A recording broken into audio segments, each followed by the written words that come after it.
குரு அந்த குரு பகவான் வந்து அவருக்கு எதிர்ப்பா இருக்கக்கூடியது, அதாவது எதிர் நட்சத்திரம்னு சொல்லுவாங்க. அந்த குரு பகவான் எதிர் நட்சத்திரம் இருந்ததுனால இவ்வளவு நாளும் ஏன் வேலை செய்யாம இருந்துச்சுன்னா, அது விஜயனுடைய ராசிக்கு 12ல இருந்தார். இவருக்கு எந்த கிரகம் கெட்டு போகணுமோ அது கெட்டு போய் இருந்துச்சு. அப்ப வரும்பொழுது ஜென்ம குரு எப்பொழுதுமே ஆபத்து. குரு இருக்கும் இடத்தை கெடுப்பார். சனி பகவான் மீனத்தில் இருக்கும் வரை விஜயனுடைய அப்பாவுக்கு ஆயுள் பங்கம் கூட ஏற்படுவதற்கான வாய்ப்புகள்லாம் கூட உண்டு. அவருடைய ஜாதக ரீதியா இது வேலை செய்யும். அப்ப அதையும் அவர் பார்க்கணும், தன் பதவியையும் காப்பாற்றிக்கணும், குடும்பத்தையும் பார்க்கணும். அப்படிங்கிற ஒரு சூழல்கள்ல விஜயனுடைய ஜாதக அமைப்பு தற்காலிகமாக இயங்குகிறது. இப்ப எதிர்கட்சிகளுக்கு பலம் கிடைக்கும். அந்த நேரத்துல எதிர்கட்சிகளுக்கு பலம் கிடைக்கும் போது என்ன பண்ணுவாங்கன்னா, எதிர்கட்சிகள் வந்து சில இதான் சமயம் அப்படின்னு சொல்லி சில சூழ்ச்சிகளை பண்ணுவாங்க. இப்ப அவர் கட்சியில இருக்கக்கூடிய ஆளுங்களை இழுக்கிறது, இவர் மேல எக்ஸ்ட்ரா கேஸ் ஏதாவது கொண்டு வர்றது, இவருடைய திட்டங்களை முடக்கிறதுக்கான வேலைகள், இது எல்லாமே அதை அந்த நேரத்துல பவர்ஃபுல்லா செய்வாங்க. அது கொஞ்சம் எடுபடும், அவங்க பண்றது கொஞ்சம் எடுபடும். அந்த சொல்றது நம்புற மாதிரி இருக்கும். ஆன்மீகவாதிகளாகவும் அந்த கோயிலுடைய தன்மை புரிந்தும் சரி கோயிலுக்கு போயிட்டு வந்தா மன அமைதி கிடைக்குன்னு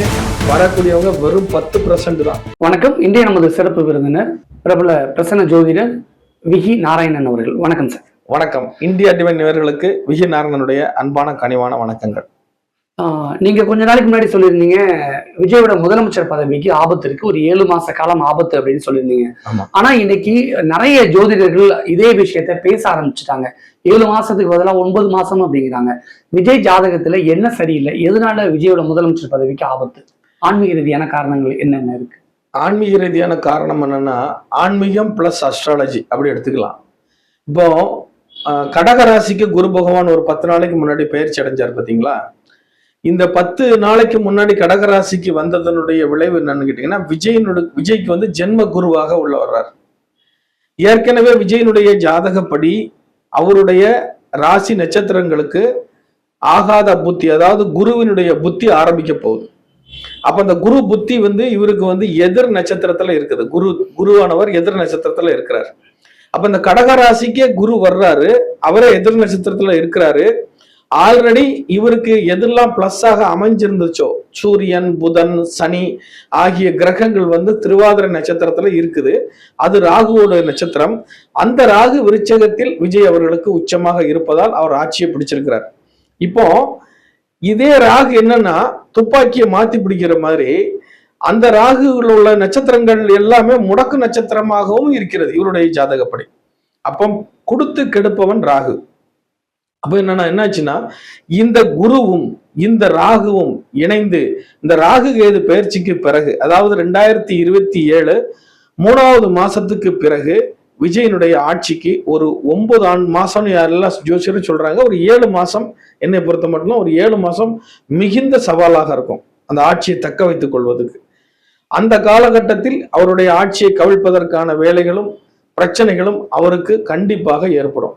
இது அதுக்கு உண்டான பரிகார முறைகளுக்காக தான் திருச்செந்தூர் போறது, சாமுண்டீஸ்வரியை பார்த்துட்டு வர்றது, இந்த மாதிரி ஆன்மீக ரீதியான பயணங்கள்லாம் அவர் அதுக்கு தான் மெயின் பண்ணிட்டு இருக்காரு.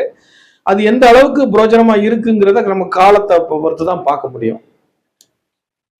குறிப்பா என்ன காரணங்களால விஜயோட ஜாதகத்துல அந்த கிரக நிலைகள் எப்படிப்பட்ட அமைப்பா மாறி போயிருக்கு? அதாவது இவருடைய சொந்த ஜாதகத்துல பாத்தீங்கன்னா அந்த குரு பகவான் வந்து அவருக்கு எதிர்ப்பா இருக்கக்கூடியது, அதாவது எதிர் நட்சத்திரம்னு சொல்லுவாங்க. அந்த குரு பகவான் எதிர் நட்சத்திரம் இருந்ததுனால இவ்வளவு நாளும் ஏன் வேலை செய்யாம இருந்துச்சுன்னா, அது விஜயனுடைய ராசிக்கு 12ல இருந்தார். இவருக்கு எந்த கிரகம் கெட்டு போகணுமோ அது கெட்டு போய் இருந்துச்சு. இப்ப அவருடைய ராசிக்கும் லக்கணத்துக்குமே உள்ள வந்துருச்சு. கடகராசி கடக லக்கணம்னு சொல்றாங்க இல்லையா? அப்ப அந்த கடகராசி கடக லக்கணத்துக்கு கடகராசிக்குள்ளே வந்தாச்சு. அப்ப வரும்பொழுது ஜென்ம குரு எப்பொழுதுமே ஆபத்து. குரு இருக்கும் இடத்தை கெடுப்பார், பார்க்கும் இடத்தை சுபத்தன்மை அடைய செய்வார். வேணா ஒரு நல்லது பண்ணுவார், என்னன்னா குடும்பங்களை இணைப்பதற்கான வேலைக்கு ஒத்துழைப்பு கொடுப்பார். மனைவியோட சேர்றதுக்கான வேலை, குடும்பங்களோட சேர்றதுக்கான வேலை, இது மாதிரி சுப காரியங்களையும் கொடுப்பார். ஒரு பக்கம் தான் தொழிலுக்கு பகை ஏற்படக்கூடிய ஒரு சூழ்நிலைகளையும் கொடுப்பார். ஏன்னா கடகத்திற்கு 9ல இப்ப சனி பகவான் இருக்கிறாரு. விஜய் மிகுந்த கவனமாக இருக்க வேண்டிய இன்னொரு பகுதியும் இருக்கு.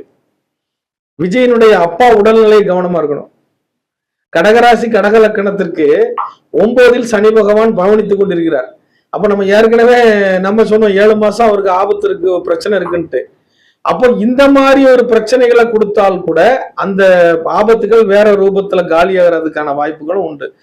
விஜயனுடைய அப்பாவினுடைய உடல்நிலை ரொம்ப பாதிக்கப்படக்கூடிய ஒரு காலகட்டம். அப்ப விஜய் அப்பா உடல்நிலையில ரொம்ப கவனமா இருக்கணும். கிட்டத்தட்ட இன்னொரு 1.5 வருஷம் 2 வருஷத்துக்கு சனி பகவான் மீனத்தில் இருக்கும் வரை விஜயனுடைய அப்பாவத்துக்கு ஆயுள் பங்கம் கூட ஏற்படுவதற்கான வாய்ப்புகள்லாம் கூட உண்டு. அப்போ இது ஜாதக ரீதியா, அவருடைய ஜாதக ரீதியா இது வேலை செய்யும். அப்போ அதையும் அவர் பார்க்கணும், தன் பதவியையும் காப்பாத்திக்கணும், குடும்பத்தையும் பார்க்கணும். அப்படிங்கிற ஒரு சூழல்கள்ல விஜயனுடைய ஜாதக அமைப்பு தற்காலிகமாக இயங்குகிறது. இந்த விஜய்க்கு 7 மாசம் 9 மாசம் அந்த ஜாதக கட்டம் சரியில்லை, ரொம்ப மிகப்பெரிய ஒரு பாதிப்பை ஏற்படுத்த போகுதுன்னு சொல்றீங்களா? இதோட விளைவுகள் எப்படிப்பட்டதா இருக்கும், எப்படிப்பட்ட பாதிப்புகளா விஜய் சந்திப்பார்?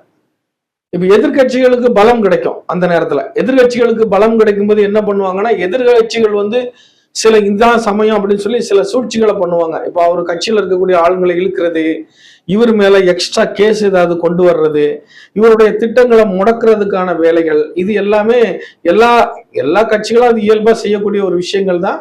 அதை அந்த நேரத்துல பவர்ஃபுல்லா செய்வாங்க. அது கொஞ்சம் எடுபடும், அவங்க பண்றது கொஞ்சம் எடுபடும், சொல்றதை நம்புற மாதிரி இருக்கும்.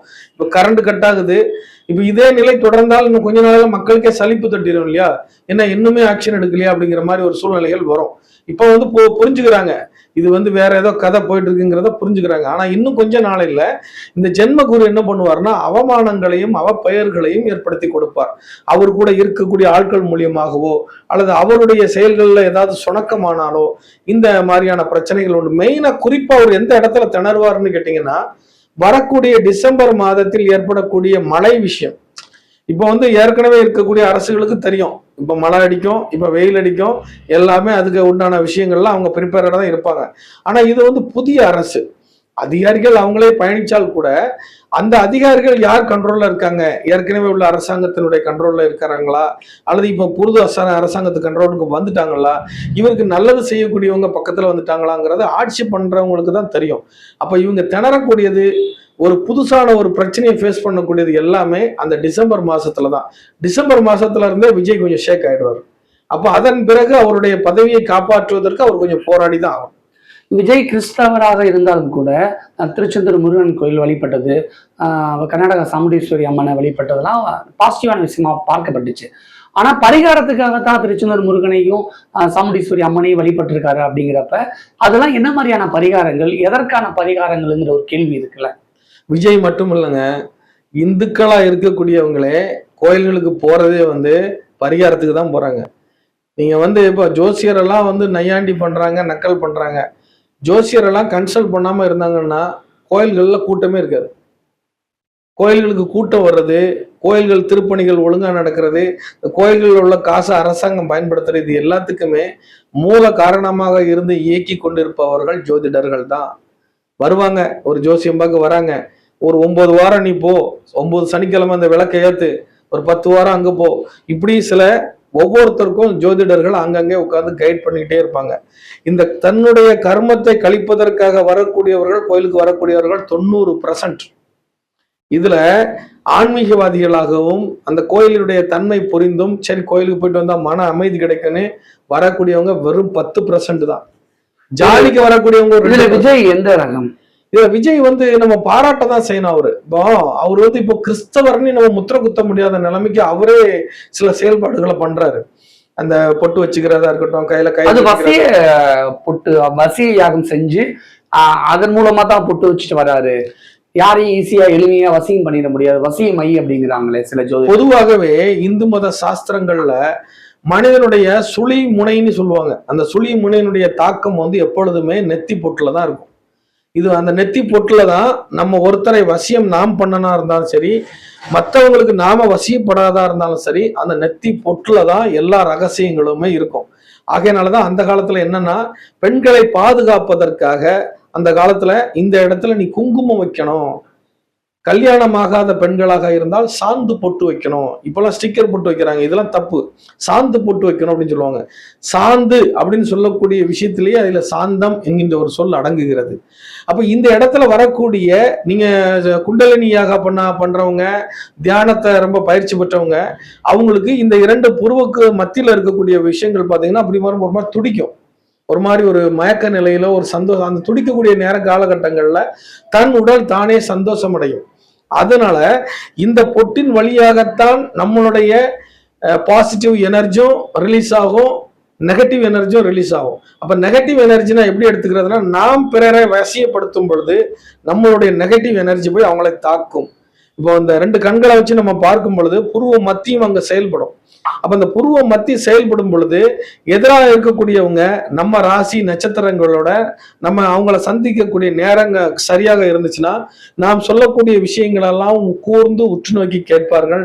நாம் செய்யக்கூடிய விஷயங்கள்லாம் அவங்கள வந்து ஒரு அட்ராக்ஷன் பண்ற மாதிரி இருக்கும். அப்ப அந்த புருவ மத்தி என்பது பிறரை வசியப்படுத்துவதற்கான ஒரு இடம். ஆகையால் இந்த இடத்தில் பொட்டு வைக்கும்போது என்ன நடக்குதுன்னா, பிறர் இவர்களை வசியப்படுத்த முடியாது. இப்போ பெண்கள் தனியா இருப்பாங்க, ஆண்கள் வீட்டுக்கு வேலைக்கு போயிடுவாங்க, அல்லது வெளியிலேயே வேலைக்கு போகக்கூடிய சூழ்நிலைகள் இன்னைக்கு பெண்கள்கிட்ட நிறையவே இருக்கு. அப்ப இந்த இடத்துல பொட்டு வச்சுட்டு போகும் பொழுது பிறருடைய வசியத்திற்கு நாம் கட்டுப்பாடு இல்லாமல் இருப்பதற்கான ஒரு பாதுகாப்பு கேடயம்தான் பொட்டு. நாம் பிறரை வசியப்படுத்துவதற்கு என்றால் இந்த இடங்கள்ல பொட்டுலாம் வைக்கும் பொழுது என்ன ஆகும்னா, அந்த அரகஜா அப்படிங்கிற பொருள் வந்து பாத்தீங்கன்னா ஒரு நல்ல நறுமணத்தை தூண்டக்கூடிய ஒரு பொருள். ஆனா அது வசியமை தானா? வசியம் யாகம் செஞ்சுதான் விஜய் அந்த அரகஜாவை நெத்தியில வச்சிருக்காருன்னு சொல்றாங்க. அது வந்து ஆளுக்கு ஆளுக்கு ஒண்ணு ஒண்ணு சொல்லுவாங்க. அது வசியமா யாகம் பண்ணி வச்சிருந்தாலும் அது தப்புகள் கிடையாதுங்கிறத சொல்ல வரேன். அந்த அரகஜா என்ன வேலையை பண்ணும்னா, இந்த 2 புருவ மத்தியில நீங்க இந்த பொட்டை வைக்கும் பொழுது அதுல ஒரு வித்தியாசமான ஒரு நறுமணம் இருக்கும், தகட்டாத மனம். அதாவது ஒரு சில பேருக்கு சில நறுமண பொருட்களை, சில பேருக்கு மல்லிகைப்பூ சூடுனாலே தலைவலி வந்துடும்னு சொல்லி ஒத்த தலைவலி உள்ளவங்க பூ கூட சூட மாட்டாங்க. அந்த மாதிரி தலைவலியில் இருக்கக்கூடிய பெண்கள்லாம் இருக்காங்க. ஆனா அந்த அரகஜா ஒரிஜினல் அரகஜால இருந்து வரக்கூடிய அந்த மனம் பாத்தீங்கன்னா தகிட்டாத மனம், ஒரு மைல்டான மனம். இது என்ன பண்ணும்னு கேட்டீங்கன்னா, மூக்குக்கும் இந்த தலைக்கும் இருக்கக்கூடிய நரம்புகளை தூண்டி அந்த நறுமணத்தை சுவாசிக்கும் பொழுது நம்மை அறியாமலேயே நாம் ஒரு சந்தோஷத்தை அனுபவித்துக் கொண்டே பிறரை பார்க்கும் பொழுது நம் முகமே அழகாக தெரியும். இப்போ ஒரு நாட்டமான ஒரு பொருள், ஒரு கெட்ட நாத்தம் உள்ள ஒரு பொருளை பார்த்தோன்னா நம்ம முகம் சுருங்கும். என்னடா இது அப்படிங்கிற நம்மளோட முக பாவனைகள் மாறும். இந்த தோற்றத்தோடு அந்த மாதிரியான ஒரு நாட்டத்தோடு உட்கார்ந்து யாருக்கிட்டையாவது உட்கார்ந்து நம்ம பேச முடியுமா? பேச முடியாது. அதே இது இந்த நறுமணத்தோடு வரக்கூடிய அந்த மனத்தோடு ஒருத்தரை நீங்க பார்க்கும்போது உங்களுடைய பார்வையே ஒரு குளிர்ந்த பார்வையாக இருக்கும். அப்ப அந்த குளிர்ந்த பார்வை வந்து பிறரை வசியப்படுத்துவதாகத்தான் இருக்கும். பிறர் மீது நீங்க குளிர்ந்த கதிர்வீச்சை வீச்சும் என்னவோ அவன் ஆட்டோமேட்டிக்கா எவ்வளவு சூடா இருந்தாலும் அமைதி ஆயிடுவான். ஆன்மீகவாதிகளை பார்த்ததும் ஏன் எவ்வளவு பெரிய ஆளா இருந்தாலும் அப்படியே சோர்ந்து போயிடுறாங்க. ஏன்னா அவங்க இருக்கக்கூடிய அந்த அட்மாஸ்பியர், அங்க எழும்பக்கூடிய அந்த வாசனை திரவியங்கள், அவங்க இருக்கக்கூடிய அந்த சாந்த சொருபியான அந்த காவி நிற உடை, இது எல்லாமே அவர்களையே சாந்தப்படுத்தி வசியப்படுத்தி விடும். ஆகையினாலதான் ஆன்மீகவாதிகள் சொல்றத பல மணி நேரம் தகட்டாம உட்கார்ந்து கேட்கிறாங்க. அங்க எந்த கோயிலையாவது பாருங்களேன், அந்த ஆன்மீகவாதிகள் சொற்பொழிவின் போது ஒரு நறுமணம் வந்து கொண்டே இருக்கும். அந்த மனத்திற்கு அப்படி ஒரு வித்தியாசம். இந்த வாசனையை வந்து வீடுகளிலும் சரி அலுவலகங்களிலும் சரி நாம் பயன்படுத்த ஆரம்பித்தால் நம்மை சுத்தி ஒரு நல்ல பாசிட்டிவ் எனர்ஜி எப்பொழுதுமே இருக்கும். இதுதான் அந்த பொட்டினுடைய மகிமை. விஜய்க்கு எப்ப இந்த கஷ்ட காலம், இந்த கெட்ட நேரம் எப்ப விலகும்? எத்தனை நாட்கள் ஆகும்? இப்போ ஜனவரி மாசத்துல இருந்து நீங்க ஜூலை மாசம் வரைக்கும் எடுத்துக்கலாம். அடுத்த வருடம் 2027 ஜனவரி மாசம் இருந்து ஒரு 7வது மாசம் ஜூலை மாசம் வரும். அதாவது அடுத்த அவருடைய பிறந்தநாள் வரும். அந்த பிறந்தநாள் காலகட்டம் வரைக்கும் ஒரு போராட்டத்தை அவர் நிச்சயமாக சந்திப்பார். இந்த போராட்டத்திற்கு காரணம் குரு. அந்த குரு எப்பொழுது சிம்மத்திற்கு போய் குரு பயிற்சி அடைந்து உட்கார்றாரோ அதுல இருந்து இவருக்கு பதவி உறுதியாயிரும். பதவி அப்பதான் உறுதியாகும், சிம்மத்துல போய் உட்காரும் பொழுதுதான். அது வரைக்கும் பதவி நிலைக்குமா நிலைக்காதா, உடன் பயணிப்பவர்கள் நம்முடன் இருப்பார்களா இருக்க மாட்டார்களா, இதற்கு என்ன பரிகாரம் அப்படி நீங்க வேணாலும் பாருங்களேன். இனி அடுத்து அவர் செல்லக்கூடிய இடங்கள் பாத்தீங்கன்னா நீர்நிலை நிறைந்த பகுதியான பரிகார ஸ்தலங்களுக்கு சென்று வருவதற்கான வாய்ப்புகள் மிக அதிகம். முதலமைச்சர் பதவியை காப்பாற்றுவதற்காக முருகன் வழிபாடு, அம்மன் வழிபாடு, நீர்நிலைகள் வழிபாடுகள்ல ராமேஸ்வரம், குறிப்பாக ராமேஸ்வரம், அதே மாதிரி பாத்தீங்கன்னா அந்த மாதிரி நீரோட்டங்கள், இப்போ நீரோட்டங்கள் எங்கெல்லாம் இருக்குதோ அந்த மாதிரியான அம்மன் ஸ்தலங்களுக்கு சென்று வருவதற்கான வாய்ப்புகள் அதிகம். 2027 நெருங்கும் முதலமைச்சர் விஜய் பரிகாரத்திற்காக ராமேஸ்வரம் கோயிலுக்கு செல்கிறார், அப்படியா? அப்படி நீங்க எடுத்துக்கிடலாம். அது பரிகாரத்துக்கு போறது ஒன்றும் தவறு கிடையாதுங்க. நம்ம வாழ்க்கையில் ஏற்படக்கூடிய பிரச்சனைகளுக்கு ஒரு நிவர்த்தி, நம்பிக்கை இருக்கா பண்ணலாமே. யாரா இருந்தாலும் நம்பிக்கை இருக்கக்கூடியவங்க பண்ணலாம், தப்பே கிடையாது. அதுல விஜய் அந்த விஷயத்துல நம்ம பாராட்டதான் செய்யறோம். பண்ணட்டும், நல்லதுதான். விஜய்க்கு வேற என்ன மாதிரியான நன்மைகள் நடக்கும், வேற என்ன மாதிரியான கெடுதல் நடக்கும்? அந்த சிம்மத்துல போய் குரு உட்கார்ந்த பிறகு பதவி வந்து ஒரு ஸ்திரம் ஆயிடும், நல்ல ஒரு நம்பிக்கை ஊட்டக்கூடிய அளவுக்கு ஆயிடும். அதன் பிறகு அவர் செய்யக்கூடிய ஆட்சி முறையினுடைய பேட்டர்ன் மாறும், தன்மை மாறும், அவருடைய போக்குகள் ரொம்ப கண்டிஷனா இருக்கும். இப்ப இருக்கக்கூடிய விஜய் நீங்க அப்ப பார்க்க முடியாது. ரொம்ப எதுவுமே அம்மையார் இருக்காங்க இல்லையா, மறைந்த முதல்வர் இரும்பு மனிதர், அவங்கள மாதிரி அவர் ஒரு ஆட்சி பண்ணக்கூடிய ஒரு தன்மைக்கு வந்துருவாரு. மக்களுக்கு நல்லதுதான். அதாவது இது நாள் வரைக்கும் பார்த்து பார்த்து தகட்டி போயிட்டாங்க, சலிச்சு போயிட்டாங்க. மக்கள் வாழ்க்கையில எந்த முன்னேற்றமும் வரல. இலவசங்களை கொடுத்து மக்களை ஆஃப் பண்ணிடுறாங்க. இந்த விஷயங்கள்லாம் இன்னும் ஒரு படி மேல சொல்ல போறதா இருந்தா, விஜய் அவர்கள் மதுவெல்லாம் மூடிட்டாருன்னா விஜயனுடைய ரேஞ்ச் எங்கேயோ போயிடும். நிரந்தர முதல்வர் ஆக்கிடுவாங்க.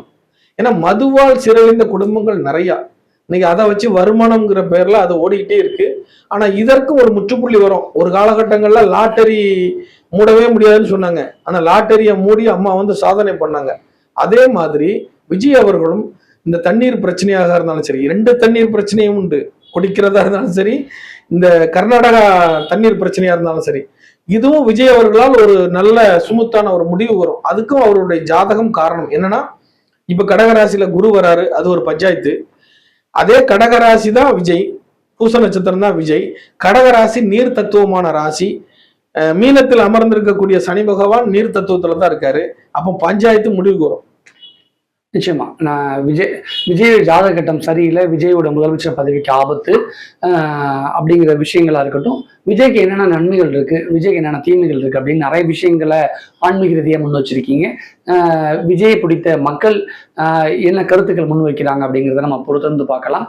விஜய் சார்ந்து நிறைய விஷயங்கள், நிறைய சந்தேகங்களுக்கு விளக்கம் கொடுத்துருக்கீங்க. நன்றி. நன்றி.